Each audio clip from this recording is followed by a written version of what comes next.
എന്റെ പൊന്നു മോനെ എത്ര ദിവസത്തിന് ശേഷം ഇങ്ങനത്തെ ഒരു വൈബ് അടിച്ചു കയറി. ഹായ് ഗൈസ്, അപ്പോൾ 75ന്റെ 40ാമത്തെ ദിവസത്തിലേക്ക് എല്ലാവർക്കും സ്വാഗതം. അപ്പോൾ ഇന്നത്തെ മോർണിംഗത്തെ ഫുഡ് എന്ന് പറഞ്ഞാൽ ചപ്പാത്തിയാണ്. അതേപോലെ തന്നെ ഒരു പേരയ്ക്കും ഉച്ചക്കും ചപ്പാത്തി ആയിരുന്നു കേട്ടോ. അതിനുശേഷം ഒന്നും നോക്കിയില്ല, നേരെ ജിമ്മിലേക്ക് പോയി നല്ല അടിപൊളി ഒരു വർക്കൗട്ട് ചെയ്ത് ജസ്റ്റ് തന്നെ കേട്ടോ ഇന്നത്തെ വർക്കൗട്ട്. അങ്ങനെ എന്നത്തെ പോലെ തന്നെ യൂട്യൂബിൽ 500 സബ്സ്ക്രൈബേഴ്സും 500 വ്യൂസിൻ്റെയും വിഷമത്തിൽ ഞാനൊരു ഗ്ലാസ് മോരും കുടിച്ച് നേരെ ക്രിക്കറ്റ് കളിക്കാൻ പോയിട്ടാ.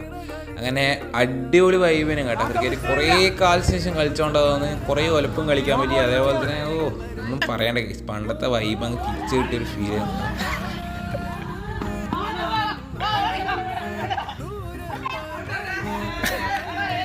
അങ്ങനെ വലിയ രീതിക്ക് കളിക്കാനൊന്നും അറിയില്ലെങ്കിൽ അങ്ങനെ കാട്ടിക്കൂട്ടി നമ്മൾ കളിച്ച് കഴിച്ചു. അതിനുശേഷം നാളത്തെ വീഡിയോൻ്റെ കുറേ പ്ലാനെല്ലാം ചെയ്ത് അങ്ങനെ വീട്ടിൽ പോയി 2 ചപ്പാത്തി സാലഡ് മേടിച്ച് ബുക്കും വായിച്ച് കിടന്നു തുടങ്ങി. അപ്പോൾ ഓക്കെ ബൈ, നാളെ കാണാം. നാളത്തെ വീഡിയോ സ്പെഷ്യലായിട്ടാണ്.